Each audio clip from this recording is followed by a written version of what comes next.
What's up mga katropa? Ayan, for today's video ay bali pangatlong video na natin to sa ating gagawing channel. At ngayon nandito na naman ako sa aming pinaka-training center dito sa evacuation center dito sa Barangay May Pangdan.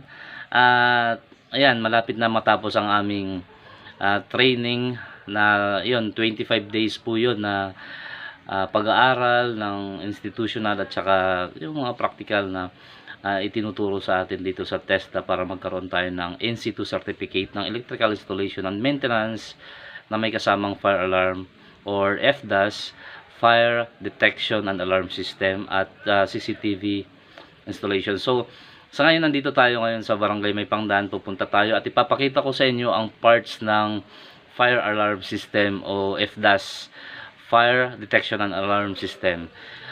Kung paano ito gumagana at kung paano ito nakakatulong sa bawat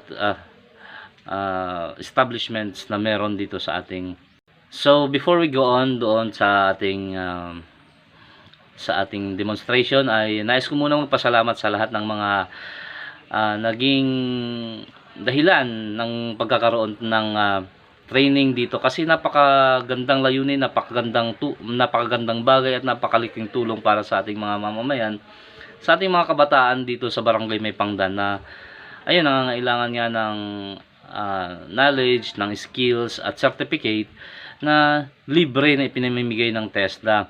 Maraming salamat sa ating mga barangay officials, lalong-lalo na kay Kagawad Ayan Gonzales at kay Kapitana Floreta Cabato na sila naman ang naghanap ng paraan para madala yung TESDA na magtuturo sa ating mga kabataan dito sa Barangay May Pangdan.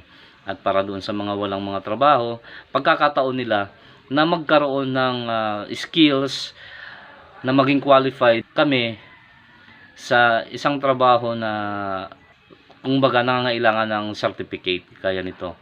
So maraming salamat din sa ating instructor kay Sir Cyrus Dagali. Yan, shout out sa inyo Sir Cyrus. Napakagandang pagkakataon na tayo ay nagkita-kita dito sa Barangay May Pangdan. So maraming salamat sa iyong pagtitiyaga sa lahat ng iyong mga estudyante na taga dito, mga kababayan ko dito sa Barangay May Pangdan. At lalo din sa TESDA Taft sa Summer National School of Arts and Trades. Maraming salamat po sa inyo. Para sa kaalaman, libre po ang pag-aaral sa TESDA. At pag-ibayuhin nyo lang po ang inyong pag-aaral para makapasa kayo, may certificate na kayo, may konting allowance pa, pambili nyo ng mga tools, mga gamit, gano'n, na magagamit nyo sa inyong paghahanap buhay kung kayo ay magkakaroon ng, kung tayo po ay makakapasa. Sana po makapasa po tayong lahat ng mga nag-aaral. Sayang naman kung hindi tayo makakapasa. So let's go on at ipakita natin ang mga parts ng fire alarm system. Let's go!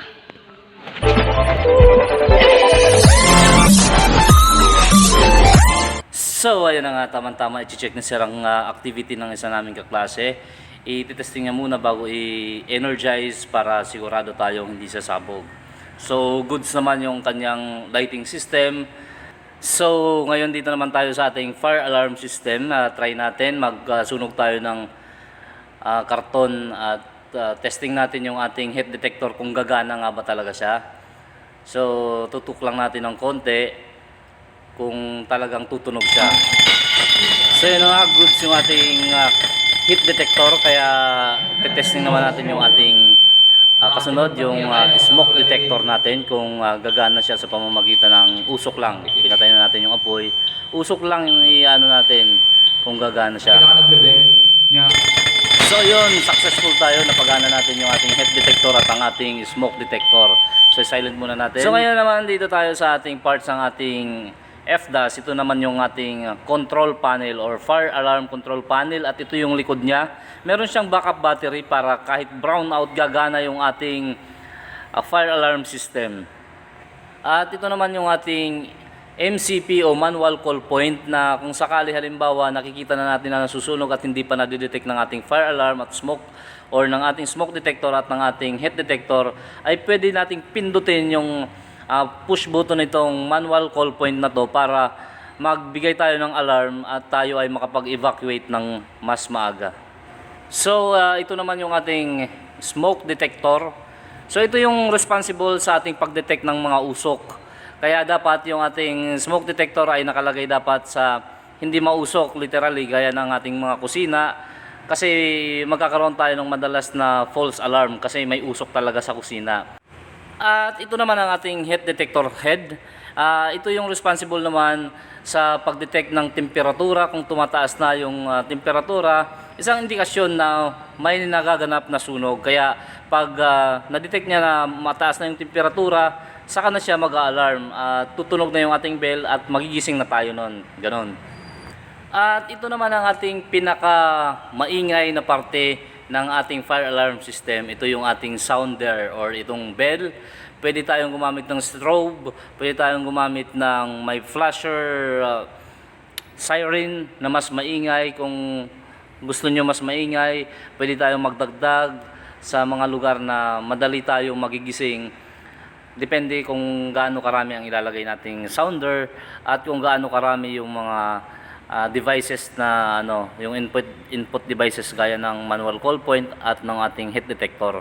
So itong ginagamit po natin na system ay zone 1 lang to. So pang residential na maliit lang naman, pwede na to.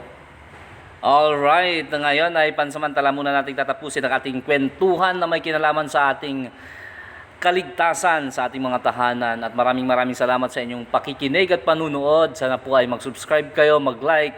At sa mga wala pa pong fire alarm system sa kanilang bahay, sana po, payo ko lang sa inyo ay nasahin po natin na magkaroon po tayo nito. Ito po ay isang bagay, napakalaking bagay na makatutulong po sa atin para sa ating mga mahal sa buhay, sa ating pamilya at sa ating mga properties kung meron tayo.